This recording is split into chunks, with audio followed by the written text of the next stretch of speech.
Hi, welcome to Culturally Determined. I'm your host, Aryeh Cohen-Wade, and my guest today is Bill Black. Bill, could you introduce yourself? Yeah, hi, Aryeh. Yeah, I'm Bill Black. I've been on Blogging Heads a few times before. I'm a teach history at Western Kentucky University. I'm also an editor at Contingent magazine, which is a newish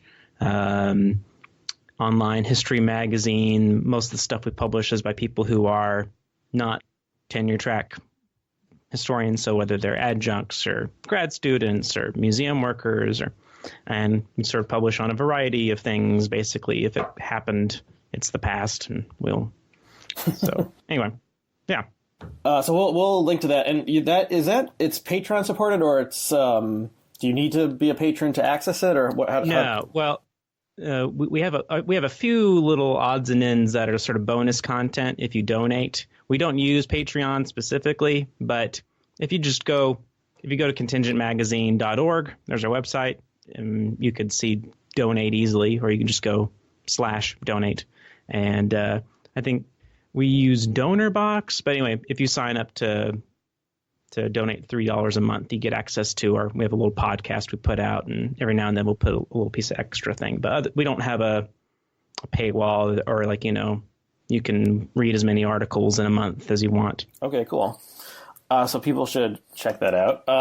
So we're going to be talking about some pieces that you've written in the recent past. And the one that I thought that was kind of funniest to me, and that made me want to say, hey, let's do another episode together, is this one you wrote about Tim Allen and his kind of cultural moment in the mid-90s. You start the piece by noting that there was a week in 1994 in which he simultaneously had the number one movie, the number one TV show, and the number one book in the country. And I guess, was it like 25 years later? Because this piece came out in December. Yes, yeah, because it was the 25th anniversary of the Santa Claus. Yes, which not many people marked or celebrated, but you wrote a piece in Mail magazine, which we'll link to. So first of all, what drew you to the figure of Tim Allen and wanting to read his book and stuff? And it's funny because honestly, I was not a big watcher of Home Improvement, which was really when he came up in the zeitgeist. I didn't realize how big that show was, because that was really a show I watched more the occasional rerun of. Yeah, I remember watching it as a kid, and it was one of the big shows. This is kind of an interesting side note. There were a lot more family sitcoms in the 90s than there are today, and this actually is something I want to touch on because you have small children. About what kind of new entertainment is there an equivalent of this kind of stuff today? But anyway, it was a big deal for, I don't know, I guess in 1994 I was 11, and so Tim Allen on Home Improvement the character had 3 kids, and they were all in their early teens at the beginning, and Jonathan Taylor Thomas was the middle child, and he was kind of all the girls had a crush on him, and he was almost like a Justin Bieber equivalent. Not quite that big, but it was. I remember girls I would have been in kindergarten, first grade, who were really big into him. And then, of course, he was, the voice acting in The Lion King. Right. And it seemed like girls switched from him to Leonardo DiCaprio. So that was, he felt of a piece with that kind of, he was kind of a prepubescent, teen Tiger Beat or whatever kind of heartthrob. And then, but I think that was a show on TGIF. I can't remember. Or maybe it wasn't, but it was just one of those very popular, I guess the most popular of those mid-90s family sitcom, where the kids learn a lesson, but there's still funny jokes for the parents. And well, it had passed Roseanne just recently, because Roseanne had been the number one show in the country. Home Improvement passed it, and then for a couple of years they were sort of at each other. And really, if you think of them, and even I think of Married with Children as kind of the bizarro version of that, and The Simpsons was part of that. There were a lot of shows in that vein. The latter two are more kind of parodies of the genre of the family sitcom. And well, I mean, okay, so you get into more, and then we can talk more about it, because your piece actually is more about Santa Claus and also his book. Right. What is the book called? Don't Stand Too Close to a Naked Man. That's it. Yeah. Well, okay, because for me, the Santa Claus was a big thing, because I would have been like 6 or 7 when it came out. And I guess it was right at that age where it kind of crystallized for me as a big Christmas movie. I think if I had been a little older, I probably wouldn't have like, oh, that's dumb. But I was, it sort of slipped in under the door as, oh, this is canon as like, A Christmas Story or earlier films. So, and I just sort of noticed it was the 25th anniversary, and I was like, oh, that's kind of. It was just a movie that always kind of loomed large for me for some reason. Even just sort of weird, just kind of psychosexually loomed large for some reason. Just a lot going on. I couldn't figure out what interested me about it, and then I just was, reading up on it and read about this week. Where he had the biggest movie and the biggest book and the biggest show in the country. And I was just intrigued by the book. I hadn't heard of it. I started reading snippets and became really quickly interested in the book. Because from what you can tell that he actually wrote it. He didn't ghostwrite it. It's not often a book like that, this sort of comic memoir, would just basically be him talking to a ghostwriter and maybe patching together some stand-up routines. Mm-hmm.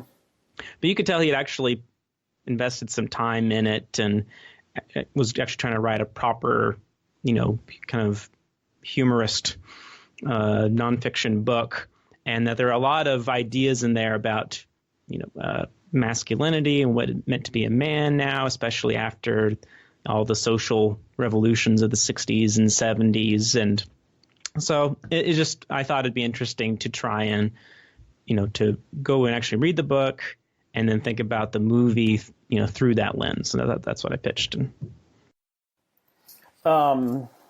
So I had heard of the book. I never read it. I would have been too young at the time. But the things you quote from it were surprising to me, because I guess my image of Tim Allen is Home Improvement, in which he played the sitcom dad who, if people don't remember, he hosted this like local access Bob Vila type Home Improvement show. The show was called Home Improvement. And so he knew all about tools. He's going to tell you how to fix all this stuff in your house. But he was always, and he had this kind of like, I'm like a caveman kind of thing. And his signature thing was this kind of like bark or growl that was like, "Arr, arr, arr." Maybe this is from a stand-up or something, but he would do it on the show a lot. And I think it was a part of his stand-up shtick. Yeah. And so that was like when he was picking up like the giant power drill or whatever, he would be like celebrating like his masculine moment. But then almost always he would screw it up somehow, and in ways that would like normally injure or kill an actual person. And so the one that actually, I guess there's one particular instance of this that I remember still, because maybe it frightened me or something, or seemed more something that I could do by accident. So it was like, he had this assistant, what was the assistant's name? Al, who was like the one who actually knew how everything worked. And so Tim Taylor was saying, if you have a broken light bulb, that broke in the socket, you can cut a potato in half and then stick the potato on the light bulb and then twist it out that way. And then Al says to him, of course, you have to check to make sure so he's like, he has like a lamp with a broken bulb on his table. And Al says you have to make sure that it's not plugged in. And Tim is like, oh, I checked, it's not plugged in. And then he sticks the potato on and is immediately electrocuted. And there might have even been that kind of special effect where like you see a skeleton for a second, like that kind of cartoonish thing. Like in Home Alone. Yeah, or maybe his hair stands up or something. And so something about that like really like imprinted on my 10 or 11-year-old memory. And yeah, so he was this guy who had this manly persona. and he like was supposed to know all this shit about tools, but he somehow always screwed it up and would like do disastrous things, and they'd be bailed out by Al when he was on the show, Al the like sidekick, or when he was at home, he had this neighbor, Mr. Wilson, who you never saw his full face of. He was always behind the fence, and you just saw like the top of his head. And Wilson would offer him like for his family dilemmas, he would offer him wisdom about like how to solve the problems of the kids or the wife or whatever. So he was always, so this, I mean, the original sitcom like stereotype cliche of the father was like father knows best, and the dad is the wise person who's going to solve all the problems. And then that eventually became dad is a moron. Dad is Homer Simpson. He has no idea what he's doing.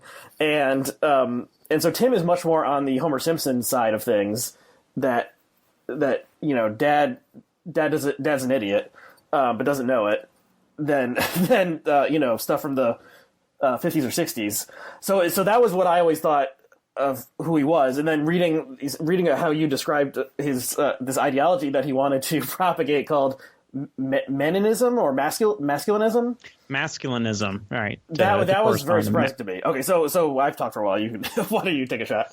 Well, and it's interesting because he talks about how men are often portrayed on TV and movies as kind of buffoonish, which is a trope you often hear, especially from kind of conservatives today. But then he says, but it's mostly men who are producing those shows. So he doesn't he doesn't take that trope and then somehow blame it on feminism or blame it on women. He says this is sort of an idea about men that men like to spread about themselves, which I don't know was an interest. He talks also about the ideal of masculinity presented back in the 50s in shows like Leave It to Beaver and Father Knows Best, and he just sort of says that he's realistic that that's not a time that can be returned to, and that we maybe don't even necessarily want to return to. He talks about how he took classes on feminism in college and tried to be a good platonic friend to his women friends. And, there's very much a kind of a liberal boomer sensitivity there where he doesn't want to turn back the clock. So it's not necessarily this reactionary impulse, but he still thinks that men feel kind of adrift. They're not sure what the new sort of synthesis for men should be. And so he proposes something that he calls masculinism as a kind of rival, not a rival, but a complementary ideology to feminism. He's like, he's all on board that women should have their feminism. He just thinks men should have their masculinism. And he's drawing on, and he says this explicitly, the kind of men's movement of the 70s and 80s, people like Robert Bly. I don't know if that was something you're familiar with. Yeah, just more from just its seepage into pop culture of this like comical image of like men like with their shirts off, like with war paint on them, or like sitting in a circle around a fire and like banging drums and stuff. And he jokes about that, but still thinks that there's some truth to it, and that men should have spaces in which they could be men. Sort of the kind of man cave cliche, or the he regrets that spaces like country clubs and golf courses are being increasingly gender mixed, and he thinks that there should be spaces for men as there are for women. And he also thinks that men and women have these different energies that they should embrace and celebrate without there being necessarily competition. So, and he draws explicitly here on Camille. How do you actually say her last name? Paglia? I honestly have no idea if it's Paglia or Paglia. The Harold Bloom disciple, whose book Sexual Personae was actually a big hit when it came out in the early 90s, and is this sort of Jungian idea. She talks about how there's the Apollonian energy and the Dionysian energy, the more male versus the more female, sort of sky god and earth god. And yeah, I mean, it's kind of rehashed Jung stuff that Jordan Peterson espouses now. And you see Tim Allen talking about it in the book. And even when he was promoting it, you can find this interview he does with Charlie Rose where he talks at length about the book. So it, definitely had an impact on him. So I mean, it seems like from the article you write somewhat admiringly of masculinism, or at least you're not writing a takedown or something. What is? I mean, do you 25 years later? Obviously, this movement hasn't taken off. But are there things there that you think we should look back to from the wisdom of Tim Allen? I mean, I do think there's something. And actually, there's a ContraPoints video recently that made a similar argument. I'm trying to think. I think it might just be titled "Men," or and she makes the argument that there should be some sort of men's movement where men are talking to men about, in other words, it doesn't just need to be men being allies to feminism or listening to feminists, but they actually should be having their own conversations with each other. So often, though, those conversations sort of descend into the kind of alt-right, red pill nonsense that's out there. And so, yeah, I don't know. He doesn't. I agree. I agree that it is a problem that should be taken seriously in this sort of kind of driftless aimlessness that many men feel. And this is not, this is something that's been on magazine covers for decades now. But I think it's too easy to just dismiss it with jokes and say, well, men are doing fine, and they're, and I think that leaves a vacuum in which dangerous ideas can be put in there. I don't know how much I buy the kind of Jungian stuff, but it is compelling. I guess the Jungian stuff seems to me the kind of, I don't know, just feels very undergrad dorm room talk to me. Like I don't find it particularly interesting or revealing. It's that sort of excitement that people first get when they first start, reading seriously, like, oh, here's this nice little binary that I can fit everything into, and there's a pleasure that you get out of fitting everything into that binary. And then every term paper you write just repeats that. Well, so there's a perfect segue here, such as chaos and order. But there's one other thing I want to. I will reuse that segue in a minute. So not to get too political here, but part of so I guess. Yeah, I think Allen, even though he said he's a Republican, but you call him a liberal boomer. Do you think he voted for Trump? Has he said anything about Trump?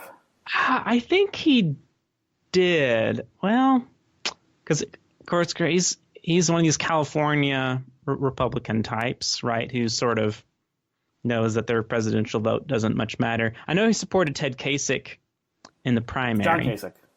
Or yeah, John Kasich, not the hybrid monster. But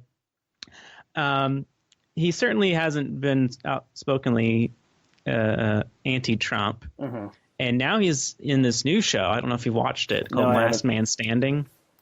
And there he is the whole shtick is that he's a conservative dad and his daughters, I think, are more liberal, and he's kind of an Archie Bunker type. Though I think, as with All in the Family, it's the sort of figure, it's the sort of liberals' idea of a conservative where they will tiptoe against tiptoe into bigotry, but then, when there's a real person that they're faced with, they always do the good liberal thing, right? There'll always be that moment where Archie Bunker does the not heel turn, the opposite of that. What's that? Is that a face turn, I guess? I guess, yeah. Where, he'll be open and welcoming, or, say, oh, we shouldn't do the blackface show. And my impression is that do similar things to the Tim Allen character. So I don't think he's necessarily portrayed as a MAGA guy. And because, I'm sure also, he's probably not particularly interested in creating he doesn't need to do the right wing grift, right? I mean, he's got all that home improvement money, all that Toy Story money. He doesn't have to. Right, I totally forgot that. Yeah, so he's the voice of Buzz Lightyear, and hopefully he gets some. Hopefully for him, he gets some residuals from that or whatever. I'm sure. And there's a new movie out, so he's not going to. Although he's kind of. Did you see the new movie, the Toy Story 4? I have not. I have not. Buzz Lightyear is kind of sidelined. It's really more about Woody. So take that for what it's worth. I guess so. The last thing I'll say on this before we do segue is when Trump says "Make America Great Again" and people get into it, what are they thinking of? I don't know exactly. Maybe they don't know exactly either. So vague. But what I think is they're thinking about a 1950s sitcom version of America. That's what they want to get back to. They don't want to get back to the actual 1950s. Many of them weren't born in the 1950s started 70 years ago. Many of them weren't born then. But they want that sense of Leave It to Beaver, that cultural myth of the wise, benevolent, stern father who was just going to make things right. And then maybe, obviously there's a racial aspect to this as well, because all those shows only featured white people. But so thinking, Trump seems to care more about TV than he cares about reality. And yeah, just that cliche or trope of what life was like in the 1950s before, all the hippies and black people and women started ruining everything for us. That seems to be what Make America Great Again is, and it's tied up in televised fantasy about benevolent fathers. Yeah, and I think sometimes people will underestimate how important. I mean, 'cause a lot of people, especially people who aren't on Twitter all the time, are watching television all the time. I'll sometimes hear people say, who are in my kind of, college educated, grad school educated world, and they'll say, who even watches TV anymore? And it's like millions of people watch just network television for hours on end from when they get home to when they go to bed. And that the power of being on television and shaping narratives means a lot, so that you can have that sense of, oh, the liberals are running everything, even when the Republican Party is dominating, all three branches of government. And but when you're spending a quarter, a third of your life watching TV that is, where we're, the kind of California and New York liberals do have an outsized power, then yeah, that does mean something to you. And it will be TV fantasies that you'll draw on for your sense of, how life should be. So an interesting thing is that in Tim Allen's book, he talks a lot about how he was an Eddie Haskell. I don't know if you remember that character from the Eddie Haskell was the suck-up who always was complimenting the parents, the mother particularly, right? On Leave It to Beaver.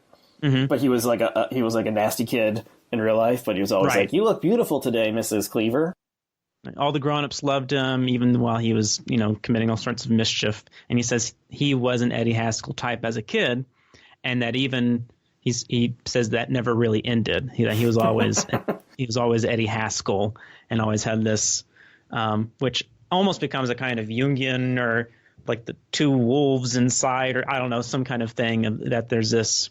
So I would say it's an interesting book to read, in that he doesn't fully buy into that fantasy, and says even in that show, there's this kind of darkness of the person who has this facade of being one thing when they're actually another. So it's a weirdly dark look at things. Okay, well, I assume you can buy this book on Amazon used for 1 penny. Yeah, it is. It's so very easy. if anyone wants to check it out, good. Look into Tim Allen's book. Don't stand too close to a naked man. And let's move on. But you talk more about the Santa Claus and the plot of the Santa Claus, and the dad who's divorced and all this stuff in that. But let's move on. Also, okay, I'm recalling my my brilliant segue, which is that. The people who split things, a famous person who sees everything split into a binary is Jordan Peterson, a Canadian psychologist and all-around life guru. And he sees the world split into order and chaos and says you need both of them to have a happy life. And things flow from this order. He identifies with the masculine, chaos with the feminine. So you wrote a piece last year that was about how Christians are taking Peterson, and especially the kind of he has his audience seems to be predominantly younger and male, and these are the people who have stopped going to church, and so what how did you come up with this idea to write about this? Well, I think I noticed every now and then on Facebook that people I'm friends with, who were I went to college with, I went to a Christian college in rural Tennessee, and people who've gone on to be like youth pastors or chaplains and stuff like that. And I noticed that for the past few years that there was a kind of a public grappling with Jordan Peterson, not knowing what to do with him. Because they would sort of say, well, there's a lot of his ideas that we like. We like the things that he's saying to men, and we like that he takes God seriously, that he takes, Christianity seriously. I mean, so much of Jordan Peterson's actual YouTube lectures are about the Bible, and, though they sometimes get tired, the kind of Christian leaders I'm looking at here sometimes get tired of Peterson's way of talking about the Bible, because it is this relentless Jungian analysis. He was not a seminary student. He doesn't seem to know that actual much about Old Testament or New Testament scholarship. He's just sort of treating these texts as just one text among many that he can do his old tricks with. But they like that he gets people thinking about the Bible at all seriously. Men only make up today 39% of churchgoers in the United States, and that's declined to this day. And at smaller churches, it might be even less. And so they're like, well, what is it that he has that the church isn't giving them? So there's an appeal there, but they're still kind of uncomfortable with him. They think he might be a heretic because he'll say that he believes that Christ rose from the dead, but then he will kind of say that he doesn't necessarily mean that literally, but he does think it's true that it happened, but not necessarily literally true. And sometimes this will frustrate his Christian fans. They'll accuse him of just sort of being kind of gobbledygooky, wishy-washy with what they think are the really important truth claims of Christianity. So I was just interested in that grappling of how they deal with them. The main thing that I found from it was there's a fear among many Christians that the church has gotten basically too, quote unquote, feminine, to basically they're buying into Peterson's Jungian analysis that there's this kind of feminine chaos energy and this masculine order energy, and they think that the church, by emphasizing God's grace and how, our sins can be forgiven, and, we should love one another and all that stuff, that all that is all true.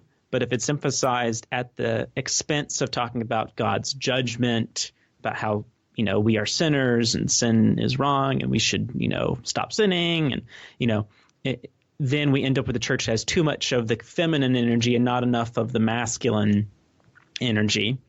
And so then men will become less and less interested in going to church because, they'll feel like, well, this isn't really speaking to me.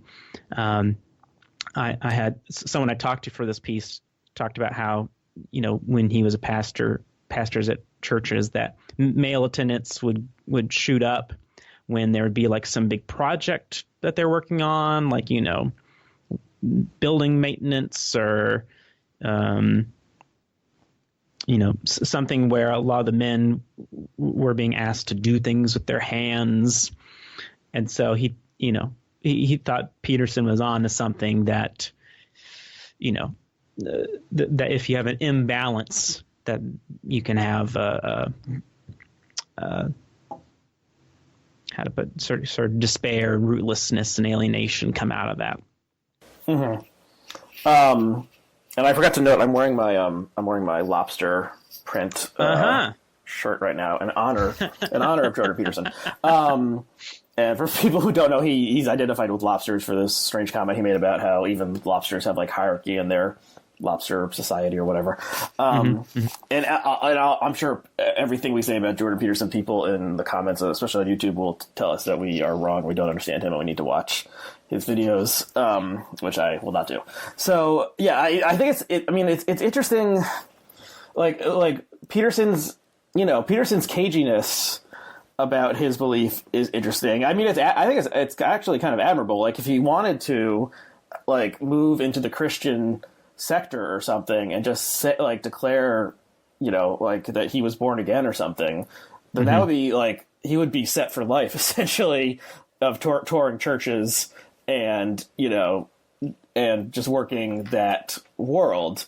But so it's clear he is not exactly that. And when you quote him saying something like, so he was asked, was Jesus resurrected?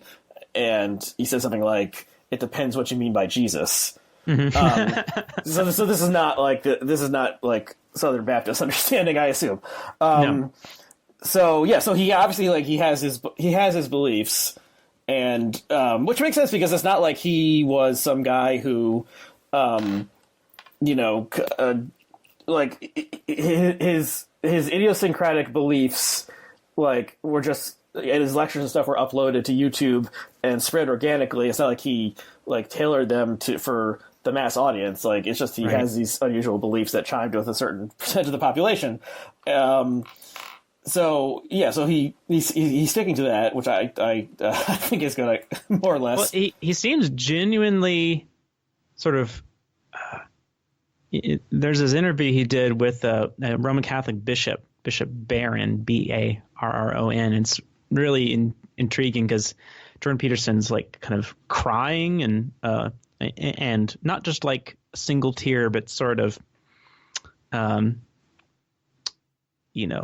like almost ugly crying, but in a more restrained way. I don't know. Like that, it's we're not talking about mascara running, but weeping, I would say.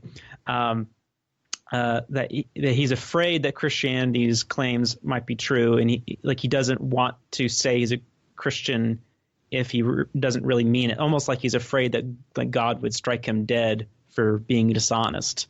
So he seems to have he's definitely haunted by the Christian God. He seems to be a tortured soul, kind of especially. It's unclear exactly. Maybe people know exactly what's happening to him over the past year or so, but it seems like he either is having serious health or mental health problems that cause him to withdraw from, the public eye. Surely not related to his diet. His diet of only steak and salt and stuff like that. So yeah, obviously he's a strange person. But he's almost like a modern analog for a character out of Dostoevsky or something. It's like he's taking on these profound questions is like wrestling with them, and is like suffering and like body, mind, body, and soul. Yeah, no, I find him someone that's, I think he's an honest person. I've never really thought it was fair to lump him in with the sort of Ben Shapiro or Dave Rubin types. I know you've compared him to the Peter Sellers character in Being There, which I think is a good way to put it. Yeah, he's an odd duck, no doubt, and it's his appeal to Christians is interesting. I mean, for one thing, it's interesting to me in that it's really not a new phenomenon for there to be this anxiety within churches that they've become too feminized. Mm-hmm. This is something you've seen at least for several hundred years. I don't know if there's ever been a time, honestly, when Christian churches haven't been disproportionately female membership. Uh-huh. This is something you've seen. I mean, the New Testament churches, it was a lot of widows and prostitutes, and it was disproportionately marginalized people, and women were disproportionately among the marginalized. Uh-huh. And you see, early 20th century anxiety about, dad's staying home or, goes fishing or whatever while mom takes the kids to church. And so I think that anxiety is a pretty normal one. And so Peterson is the latest thing that is being turned to. What is it that we can pick up from him so that we can get men in the doors, which I guess partly, I think partly that anxiety, I didn't even think about this honestly until just now. I think partly that anxiety is financial, because the idea is that maybe if you get more men, that they will often have more controls of the purse strings, and you can get more tithing dollars out of them. I'm not sure what the materialist explanation there is, but it does almost seem like Peterson's moment may be passing. Seems like people are starting to talk about him less, or maybe it's just that the Democratic primary is sopping up so much of people's attention. Yeah, I think I noticed this too 6 or so months ago. It was like, remember when we were all so freaked out about Jordan Peterson? Like, I think he just got too much attention for reasons I would have to think more about. Mm-hmm. He got more attention than he deserved, and then there was kind of he went back into semi-obscurity, but this, like, whatever personal health or whatever problems he's having probably contributed to that. So he's not like making new videos or going on interview shows to give the Jordan Peterson perspective. But the originator doesn't need to stick around for the disciples to spread the faith. And I think if anything, he's certainly repopularized Jungian ideas of the kind of feminine, masculine energies, and I think that's something that, he may end up being the greatest, popularizer of Jung since Jung. I don't know. Mm-hmm. Certainly, those ideas are much more in the mainstream. Though it is just, it's like, how different is it really from men are from Mars, women are from Venus kind of shtick? I don't know. Mm-hmm. But and I'll never know because I refuse to learn more about Jordan Peterson. So let's move on to our next topic, which is you wrote a piece. So this is we have to throw ourselves back into the was it August when this bubbled up, or I guess the whole summer people were talking about this crazy idea that a bunch of people would gather in the desert near Area 51, and then if they all ran at Area 51 at the same time, the soldiers there couldn't kill everyone, and so some people would survive and manage to break in and free the aliens who were there. So I think it started with basically just it was just like a random person's joke tweet or something that somehow It was a Facebook event page someone created. Okay, well, why don't you take over because you know more about it? Yeah, well, it was in June, and it was called Storm Area 51. They can't stop all of us, and I forget by the end, at least 2 million people had said that they were gonna do it, and I guess several million more probably said that they might go, as you can respond to on a Facebook event page. Mm-hmm. I think in the end, like 100 people showed up. Part of the problem is that like you can't. It's not easy to get there. It's not easy to get there. It's a very large space. It's not even clear what it would really mean. Like there's not just like, the building, and I mean, if it's an Air Force base, it's probably roughly equivalent to like an airport, in size, and there's runways and stuff. So yeah, you can't just. Yeah, it's essentially like almost like a national park or something. I mean, it's just like a huge. And yeah, I mean, when you get within several miles of it, and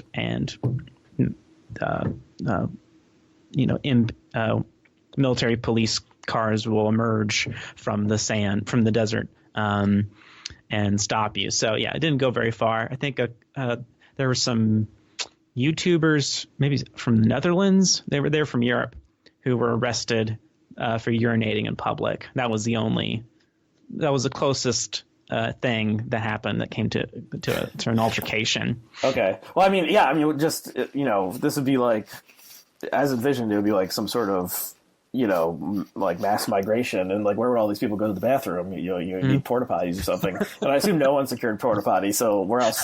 What else are people going to do besides go to the bathroom in public? So I don't know. But I was interested in it, and honestly, and even though that meme kind of died down, you basically since the reporting that's come out of the Washington Post and the New York Times about how the government is treating UFOs seriously, that there's been this steady discourse among the kids these days about not being afraid of the extraterrestrials, but rather kind of seeing them as possible allies or saviors. And it's just interesting. Like when I compare the role that Area 51 played in this meme, right, where it was like a prison where these aliens were being kept, and that the kids were going to go and free the aliens and take them home, and their tweets about everyone would take their own alien home and smoke weed with them, and microwave raviolis or whatever for them or something like that. Which maybe indicates the type of person who was sharing these memes. If they have an alien and the thing they want to do is smoke weed and make microwave ravioli. Right. You compare that to, the Independence Day, the 1996 movie, where Area 51 is where the big bad aliens are being kept, and the aliens are not someone that we want to take home and smoke weed with. They're big scary creatures that are trying to kill us all. And Area 51, I even think there's a moment when Bill Pullman, playing the president, is brought in, and he's like, "Why wasn't I told about this?" And they're like, he's just told, the plausible deniability. That's right. Yeah. I just for the record, the guy who says that line, James Rebhorn, he lived in the town I grew up in, and I went to school with his daughter. Man. And I saw him one time in the parking lot of the train station, and I was like, I was just kind of like dazedly smiling at him, and he just gave me a friendly smile and kept on walking. But he unfortunately passed away a couple of years ago, but he was a great character actor. Anyway, yeah, so. But, and it's just sort of the government is the good guys, and Area 51 is where there's nice scientists who are trying to help save the world, and you have Brent Spiner as the main scientist, and just that whole script has been flipped, which, there's a longer history here, where you have kind of two different traditions in which aliens are understood. There's the one that sort of bubbles out of the invasion novel subgenre that became popular in the late 19th century, where it was really becomes popular after Prussia wins the war against France in the 1870s, and Germany is, well, no, I guess. Oh well, I'm getting my dates mixed up here. But basically, Germany was becoming ascendant economic and military power and sort of disrupting the balance of power in Europe. And so you had novels written in the late 19th, early 20th century about, imagining in 1920 Germany invading England and, everyone being made to speak German. And War of the Worlds was written by H.G. Wells in that vein. There's a genre. Let's imagine if instead of Germans, like everyone's afraid of, if we're aliens. And right. So that whole thing is morphed into the sort of modern extraterrestrial invasion narrative. But then you also have this narrative of like the Space Brothers. There was the guy, George Van Tassel, who was a big claim to have spoken with these extraterrestrials, and I think he was around in like the 50s and 60s, and he described the extraterrestrials as these sort of almost Aryan people who created us and were going to help us and give us advanced technology, and you had a guy named J. Posadas, Posadas, who was this obscure Argentine Trotskyist in the 60s and 70s. And he gave this paper talking about how extraterrestrials must surely be socialists or communists, because if they had gotten to the point where they're capable of intergalactic space travel, then that meant, as we would put it now, like they had passed through the so-called Great Filter. They must be. I think Bob Wright has espoused this idea. Yeah, he has. Any society that is capable of interplanetary travel must have overcome the like petty tribal differences between different nations and had like a global government to enable this to happen. So that means they've like evolved morally past the level that we're at now. Right. I think that'd be the rough version of it. Yeah, and Posadism, as it's called, has become recently popular, at least among the very online left, at least ironically. But it's just interesting that we've seen in the last couple of years that strain of how we understand extraterrestrials has become more popular, and that the government is hiding this stuff because they don't want us to get access to the ideas and the technology that the aliens want to give us to liberate us. And so I just think, my explanation for this isn't probably that surprising. It's just, I think this just reflects how at least younger people are feeling kind of more alienated, kind of left out of the American dream, kind of screwed over by the recession and never really allowed to enter the. I think it's been said that, like, unlike the baby boomers, the millennials, or maybe more so the Gen Zs, aren't going to be allowed to sell out. They won't be in an economic position where they can abandon their earlier radicalism and settle down to a nice job and 2 kids in the white fence, because there's no, they might sell out if they could, but if that option isn't given to them, then they just stay. Which ironically, I think might be an overly optimistic prediction from some. I'll have to think about that one some more. I mean, it's like it's also that the kids these days, are like creating their own stuff and building their own brand from like age 12, and so it's not like they are like. I don't know. It's like they're a little corporation unto themselves to begin with. Like these people you see, like makeup influencers and stuff like this. They have their own thing from the beginning. I don't know, and they're like selling T-shirts with their catchphrases, from the beginning also. So I don't know. I'll have to think about that one some more. Something has occurred to me. I wonder if part of what's going on is maybe when the great fear, the great kind of eschatological fear was that we were going to blow ourselves up, that like nuclear war is going to be the end of us. Maybe it makes more sense then to think of extraterrestrials as sort of that to the nth degree. So they sort of stand in for the Soviets, or the stand in for some other nuclear power. And now that climate change has, I think, supplanted nuclear war as a source of that fear, and maybe is seen as more how to put it, a self-inflicted wound. Like it's not the Soviets were afraid of, it's just, our dumb greed. And it's like it's an inaction that we're afraid of rather than someone rashly pushing a button. It's our kind of inaction, our inability to evolve. Maybe it makes sense that in that scenario, people start to look towards, in a kind of a religious sense, look towards these more advanced beings for hope. I don't know. Yeah, that's interesting. I don't think it's going away. In like the alien, in the alien attacks movies, the question is always like, why are the aliens attacking? Usually it's, they want our precious mineral resources or something. There's something in the earth that they want. I don't think in Independence Day, which I guess is the iconic alien movie of the past 30 years, I don't think it's ever specified why the aliens are attacking us. Oh, maybe one of the sequels or something, it lays it out. Oh no, it's in Area 51. I think some alien somehow communicates to Bill Pullman and reveals to him, but it is some sort of, they harvest us, or they harvest the planet for everything it's worth, and they milk it dry, and then they move on to some other planet.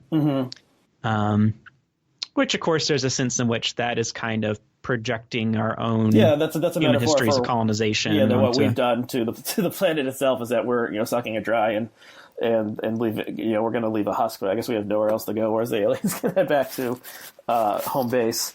Well, let me see. Why don't we move to the last one we want to talk about, because we're getting close to the hour, which is a piece. Sure. A piece you wrote about y'all, the word y'all, and stuff. Similar things to this has been discussed on the Bloggers platform. Phoebe Malsbovy and Kat Rosenfield in Feminine Chaos, they did an episode talking about you guys and this idea whether it's offensive to say to women you guys or not, and if you do believe that it's offensive to say to a mixed gender group you guys, then what are we left, what else can you say? And one of the things is y'all, and but y'all has its own problems. So tell us. So listen up, y'all, and and Bill's gonna drop some knowledge about y'all. Sure. Yeah. Well, it was just, and this is something I'd noticed on Twitter, was that people who I was I'm pretty sure never, weren't Southern, but just white Northerners, especially people in their 20s or younger, were saying y'all, and I became curious of why that was. I was curious if they actually said it in real life or if they just said it on Twitter.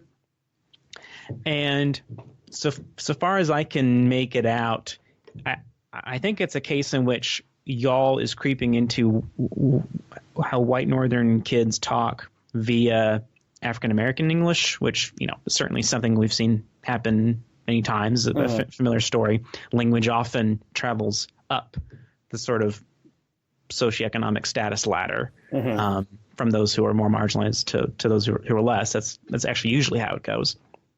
And also, I think language change usually happens among young women first, and then men start talking that way, so that now men and women pretty much equally use vocal fry and upspeak and these things that are often coded feminine, but just because. Anyway, so I think that's how it happened. African Americans basically brought Southern English to the North, and because unlike white Southerners, it was harder for them to kind of assimilate into mainstream society, and so, the grandchild of an African American who might have moved from Alabama to Michigan or New York is more likely to talk like a Southerner than if their grandparents were white and had migrated from Alabama.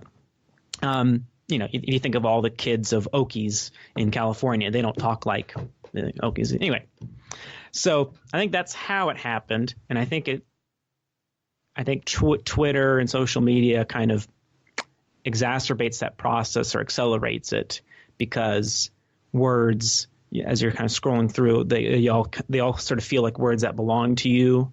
They'll feel like words you can say. And so I do think it's a case where people are typing it out, and then it's seeping from that into how people actually speak, which we're seeing it happen with, people saying IRL. Mm-hmm. IRL. Right. Or OMG or yeah.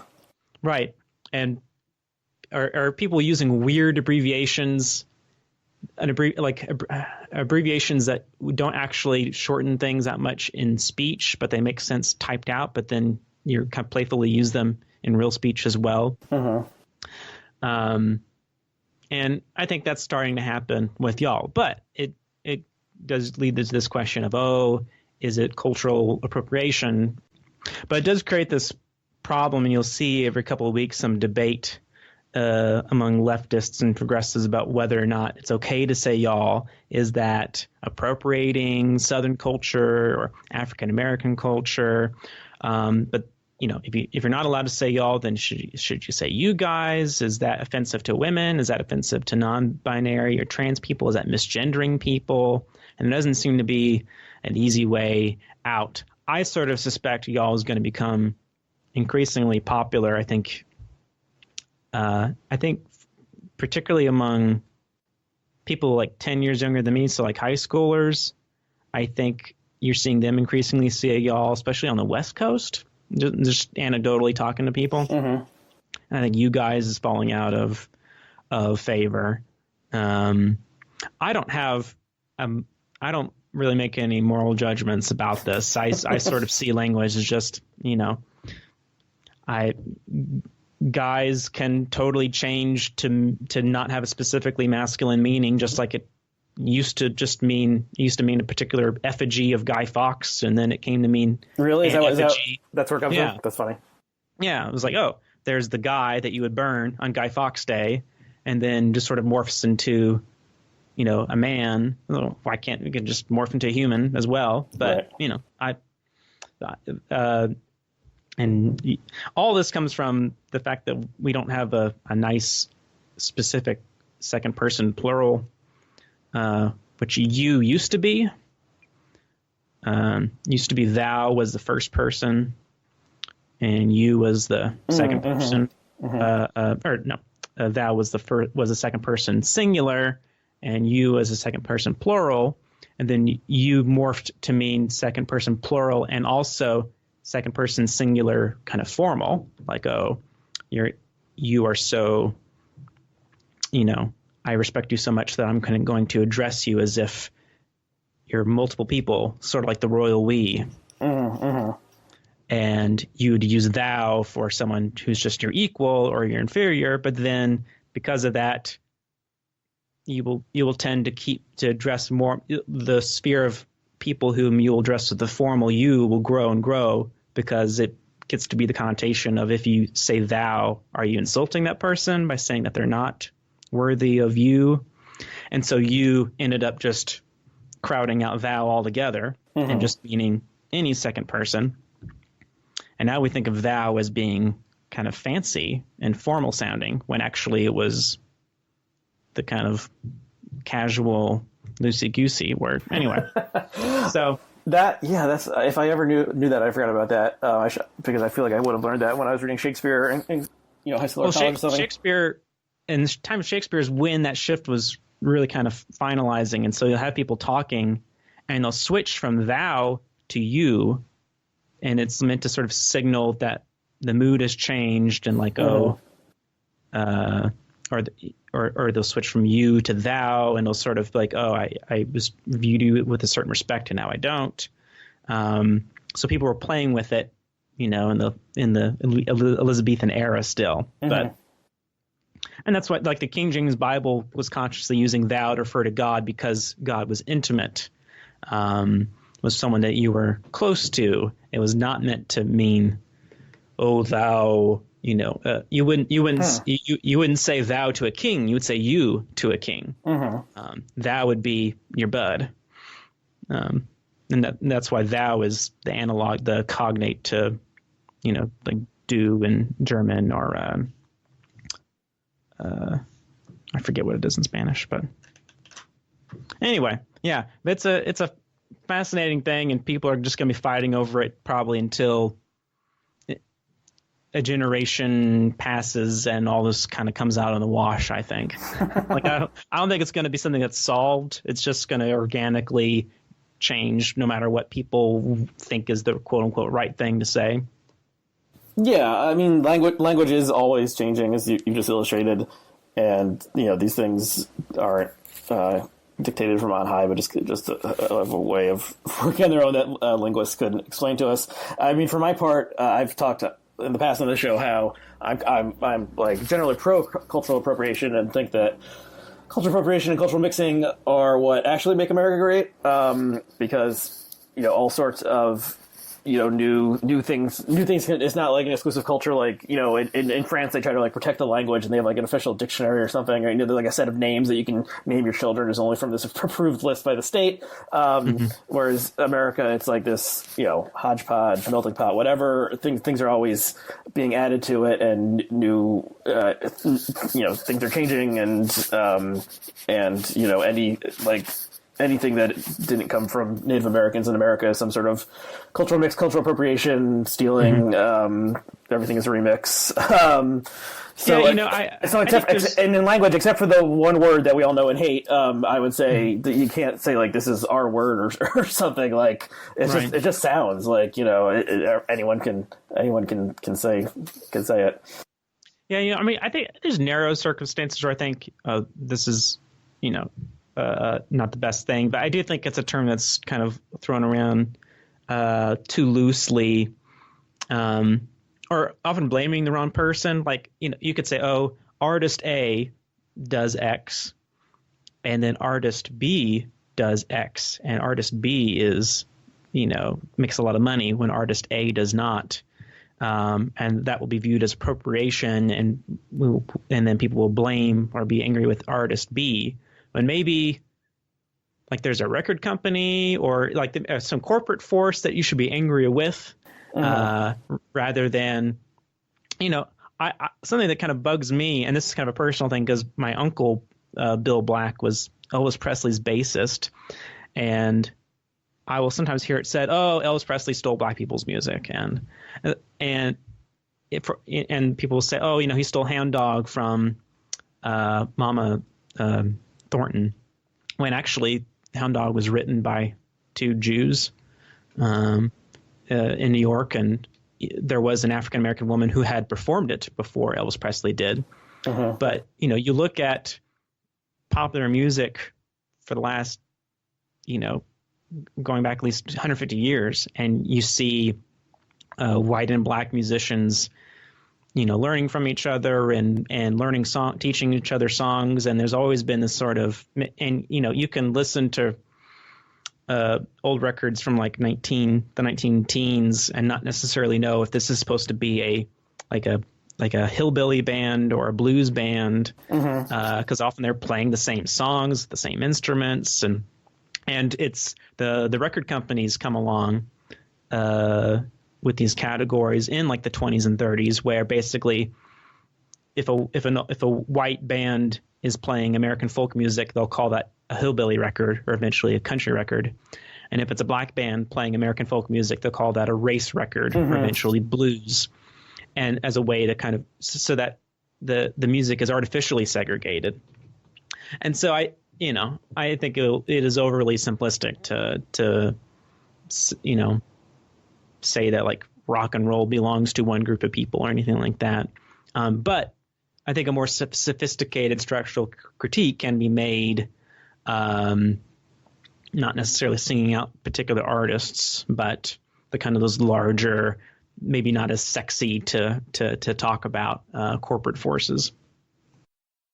Yeah, that's interesting. I think, the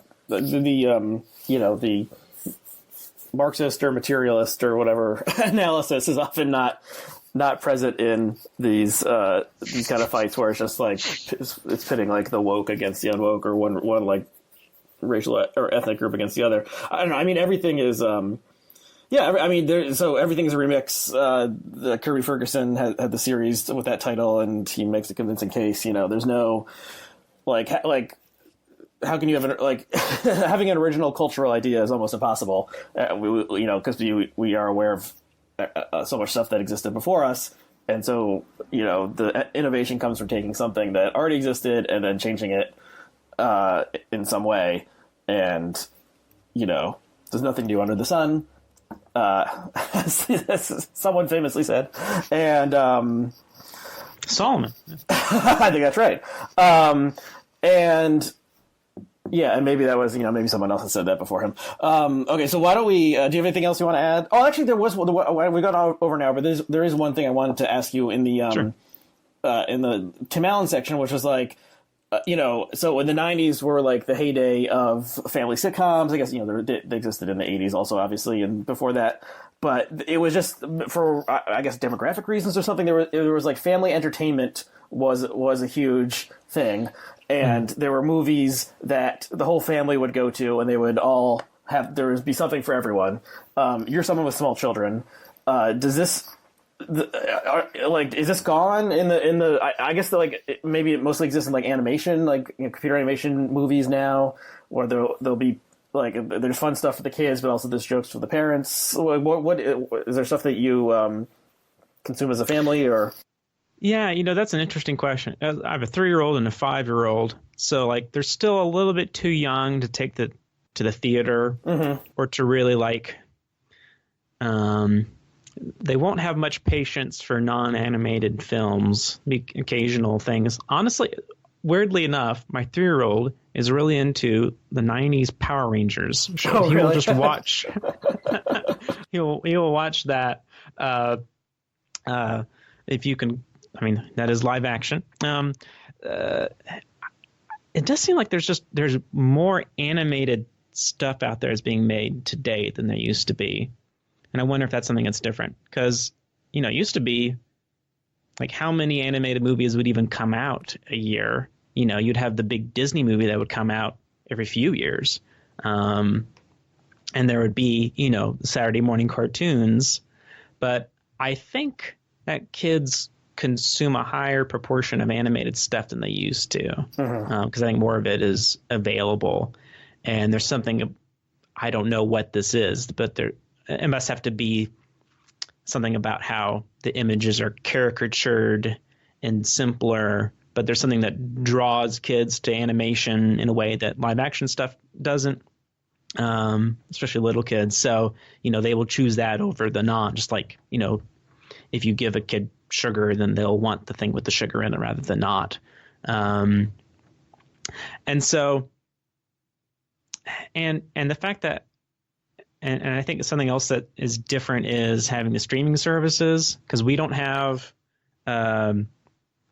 we don't pay for TV. We don't have network or cable TV, but we have an Apple TV. So we have access to, we have Netflix, we have Amazon Prime. We have there's a PBS Kids app where that's how we will watch PBS cartoons will be through this, streaming app rather than just live PBS.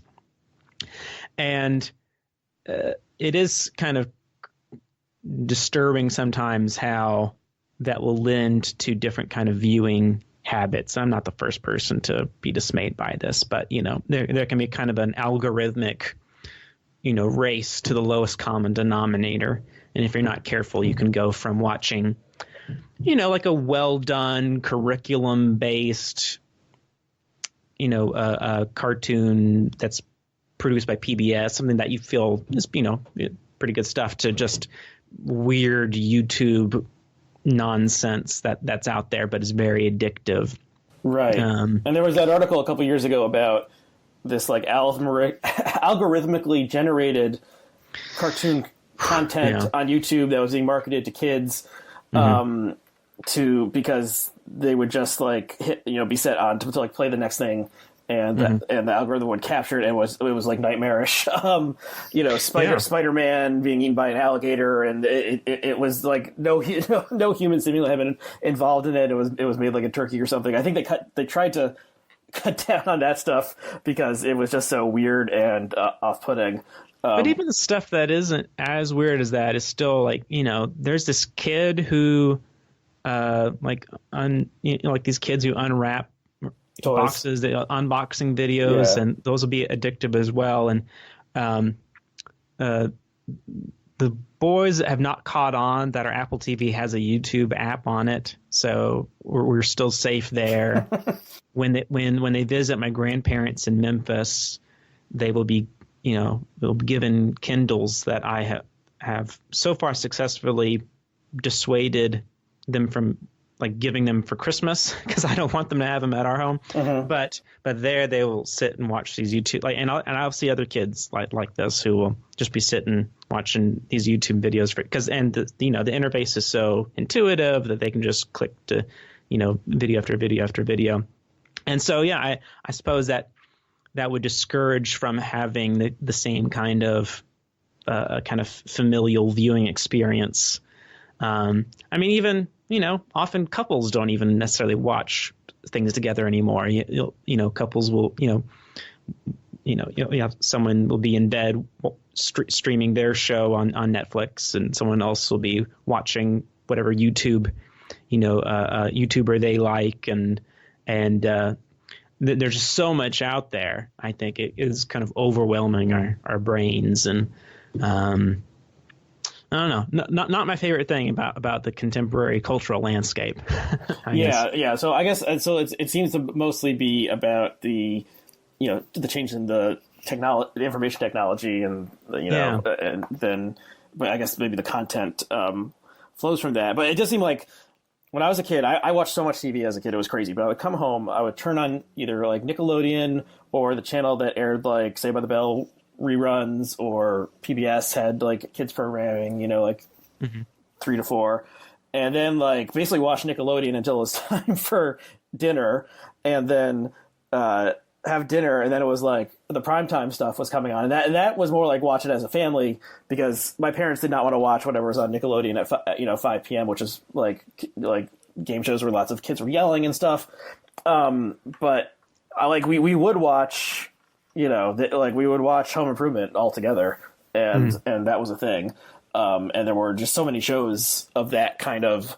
This isn't like, it's not a kid show; it's a family show, and I assume there were jokes I didn't understand in Home Improvement at the time that my parents got something out of, and that like for the whole family thing seems to have like at some point around 2000, like that stopped being a thing that the networks wanted to produce for whatever reason. I guess there's still a couple of like the Goldbergs and Fresh Off the Boat. There's still like some family sitcoms, but it used to be like a big cultural force, and now it's just doesn't. It's much more about. I think one part of it's just people having more TVs, and maybe they just became aware that people were just not watching the same show together anyway. Right. When there's one big TV in the living room, that's it. Then you need something for everybody. That makes sense. So that's another like kind of technological change affecting content. We had the 2 TVs, and it was a while before I had my own TV. But there was a time where, like my older brother, he had his own TV, and so I think we had a similar sort of. I don't know we wouldn't watch like Home Improvement together. Honestly, after dinner, my dad was really into these Britcoms that would show on PBS, like Keeping Up Appearances and Are You Being Served? And I would watch with him. One thing is that in my household, it was the parents had very different sleep schedules. And then my mom would stay up late watching like HGTV. And so I would watch that with her. But I just remember sometimes you'd go and my older brother would be watching like Beavis and Butthead, something I wouldn't be allowed to watch. He would watch MTV. So, yeah, I think that was the beginning of that kind of fragmenting. Yeah. And I actually have an episode that I taped a couple days ago, and it probably will be up already when this episode airs, with the New York Times television critic James Poniewozik about his new book Audience of One, which is a kind of dual biography of Donald Trump and a cultural history of television, since 1945, and talking a lot about that conversation as well about how technological changes changed what the content was.